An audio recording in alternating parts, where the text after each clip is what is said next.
ओम नमः शिवाय। नमस्कार दोस्तों, स्वागत है आप सभी का आपके अपने चैनल खुशहाल ज़िंदगी में। कैसे हैं आप लोग, ये बताने के लिए हमेशा की तरह कमेंट बॉक्स में हर हर महादेव अवश्य लिखें। दोस्तों, प्रत्येक घर में होता है एक पूजा का मंदिर, और पूजा के मंदिर के समान ही पवित्र होता है घर का रसोई। घर की रसोई सुख और समृद्धि का प्रतीक होता है, क्योंकि इस कमरे में साक्षात माँ अन्नपूर्णा और देवी लक्ष्मी का वास होता है। हम सभी जानते हैं कि घर के लिए वास्तु की अहम भूमिका होती है। अगर घर का वास्तु सही हो तो सकारात्मक ऊर्जा का संचार होता है और धन, वैभव तथा सुख समृद्धि से भरा होता है। रसोई पूरे घर का वह खास स्थान होता है जहाँ घर के सदस्यों के लिए भोजन बनता है। हर व्यक्ति यही चाहता है कि उसके घर पर अन्न और धन की कभी कमी न रहे, घर के किसी व्यक्ति को कभी भूखा पेट ना सोना पड़े। इसलिए ज़रूरी है कि घर का बरकत बना रहे। यूँ भी कह सकते हैं कि घर की किस्मत किचन से काफ़ी हद तक जुड़ी रहती है। दोस्तों, पूरे महीने मेहनत करने के बाद आप जो धन कमाते हैं, उसी धन से आप कई प्रकार के अनाज व सामान लाकर रसोई घर में भरते हैं। लेकिन इनमें से कुछ ऐसी अहम चीज़ें होती हैं जिनमें माता लक्ष्मी और अन्नपूर्णा का वास होता है, और इन चीज़ों से माता लक्ष्मी और अन्नपूर्णा प्रसन्न होती हैं, घर पर वास करती हैं। इसीलिए इन चीज़ों को लेकर कुछ सावधानियां आपको अवश्य बरतनी चाहिए।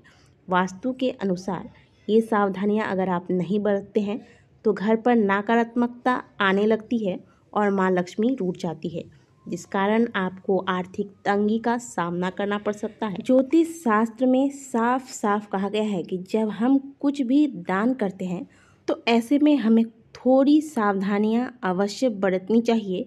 किचन में कुछ ऐसी चीज़ें होती हैं जिन्हें भूलकर भी किसी को नहीं देना चाहिए, वरना ऐसा करने से घर की सुख समृद्धि छिन जाती है और आर्थिक नुकसान भी हो सकता है। तो चलिए जानते हैं कि किचन में रखी हुई वो कौन सी चीज़ें हैं जो कभी भी किसी को दान में या फिर कोई मांगने आ जाए तो उसे नहीं देना चाहिए। साथ ही आपको बताएंगे कि वो कौन सी चीज़ें हैं जो किचन में कभी समाप्त नहीं होने देना चाहिए। इस घर की रसोई में इन चीज़ों का समाप्त होना शुभ नहीं माना जाता है तथा इससे घर की बरकत रुकती है, घर में अशुभता आती है। साथ ही घर की फाइनेंशियल कंडीशन यानी कि आर्थिक स्थिति हिलने लगती है। दोस्तों, सबसे पहला चीज़ है हल्दी। आयुर्वेद में हल्दी के कई गुण बताए गए हैं। हल्दी एंटी एलर्जिक के तौर पर भी लिया जाता है। हिंदू धर्म में हल्दी को बेहद शुभ माना जाता है। ज्योतिष शास्त्र में हल्दी को गुरुवार से जोड़कर देखा जाता है और इसका सीधा संबंध गुरु ग्रह से है, और गुरुवार के दिन हल्दी के कुछ विशेष प्रयोग से कुंडली में गुरु ग्रह मजबूत भी होते हैं।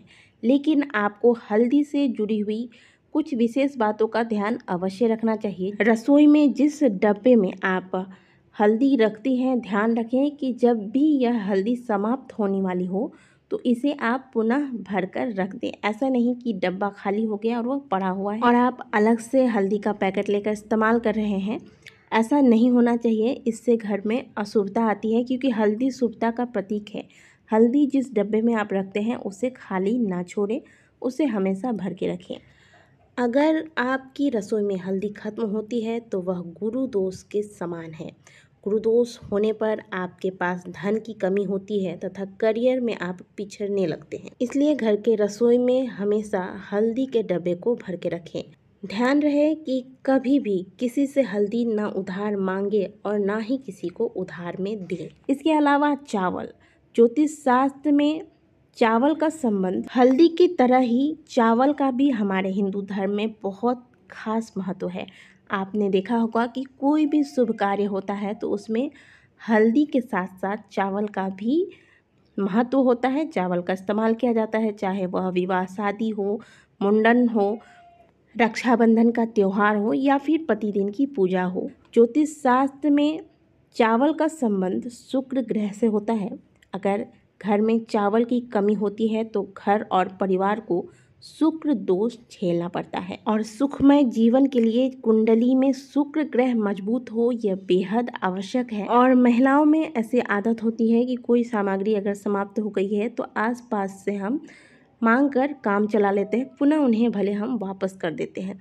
तो ऐसे में आप हमेशा ध्यान रखें कि शुक्रवार के दिन या फिर किसी भी दिन के शाम के वक्त कभी भी चावल का लेन देन ना करें, क्योंकि देखिए चावल का संबंध हमने आपको बताया कि शुक्र ग्रह से है और शुक्र का संबंध होता है लक्ष्मी से।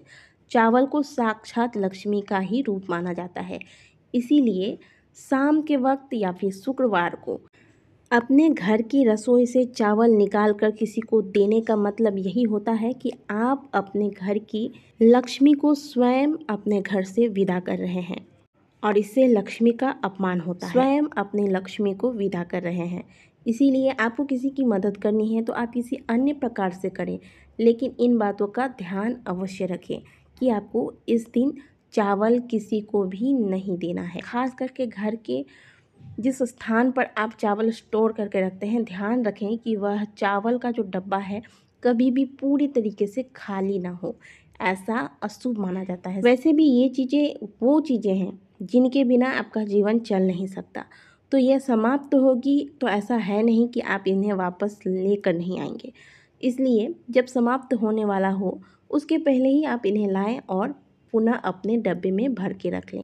और घर के मंदिर में भी आप थोड़ा सा चावल, जिसे कि अक्षत कहते हैं, अवश्य रखें। कई बार चावल स्टोर करते वक्त या फिर किसी और वजह से गिर जाते हैं नीचे ज़मीन पर, तो ऐसे में चावल पर कभी भी झाड़ू नहीं लगाना चाहिए। आप एक वस्त्र ले लें, कपड़ा ले लें और फिर इससे आप इन चावलों को एक जगह इकट्ठा करके तब इन्हें उठाएं, लेकिन इन्हें कभी भी आप झाड़ू से ना उठाएं, इससे माता लक्ष्मी रुष्ट हो जाती हैं। अगला चीज़ है दोस्तों सरसों का तेल। ज्योतिष शास्त्र के अनुसार सरसों के तेल का संबंध शनि ग्रह से होता है और आपने सुना होगा कि शनि ग्रह को यदि कुंडली में मजबूत करना है या फिर शनि संबंधित कोई समस्या परेशान कर रही है तो ऐसे में आपको सरसों के तेल का दान शनि मंदिर में जाके करना चाहिए। लेकिन दान करते वक्त एक सावधानी आपको अवश्य बरतनी चाहिए कि कभी भी दान आप अपने घर में रखे हुए सरसों के तेल से ना करें। यदि आपके घर में सरसों का तेल आपने रसोई में स्टोर करके रखा है तो उसे घर से निकाल कर फिर दान करने की कोशिश बिल्कुल ना करें। इससे आपके घर में शनि संबंधित समस्याएं आपको परेशान कर सकती है और पूरे घर परिवार को कई प्रकार के दिक्कतों का सामना करना पड़ सकता है। तो जब भी आपको दान करना हो तो आप अलग से सरसों के तेल की बोतल ले आएँ और फिर इसे दान करें। नमक के बिना कोई भी खाना स्वादहीन लगता है। उसी तरह नमक की कमी रसोई के लिए भी नकारात्मकता लाती है। नमक के कमी से वास्तु दोष लगता है और घर पर आर्थिक संकट छा जाता है। इसलिए अपने घर में पूरे तरीके से नमक खत्म ना होने दें। साथ ही नमक उधार भी नहीं लेना चाहिए। बहुत ज़रूरी होने पर किसी से मांगना पड़े तो उसे कुछ पैसे देकर फिर आप नमक लें। दोस्तों अगली चीज़ है घी। घी को सुख समृद्धि का प्रतीक माना जाता है और शायद ही ऐसा कोई रसोई हो जहाँ पर गृहिणियाँ घी स्टोर करके नहीं रखती होंगी। तो जिस पात्र में आप घी रखती हैं वह जब खाली हो जाए उन्हें आप धोती हैं तो धोकर यूं ही पड़े ना रहने दें। इसमें आप पुनः साथ में यानी कि जैसे धोया सुखाकर तुरंत उसमें आप घी भर के रख दें। इसे कभी भी खाली नहीं छोड़ना चाहिए। तो दोस्तों आपको अपने रसोई घर में इन विशेष वस्तुओं का ध्यान अवश्य रखना चाहिए, खास करके जब आप इनका लेन देन कर रहे हों। दोस्तों यूँ तो ये बहुत ही छोटी छोटी सी चीज़ें हैं, लेकिन इससे घर की सुख समृद्धि जुड़ी हुई है, इसलिए आपको इन बातों पर ध्यान अवश्य देना चाहिए।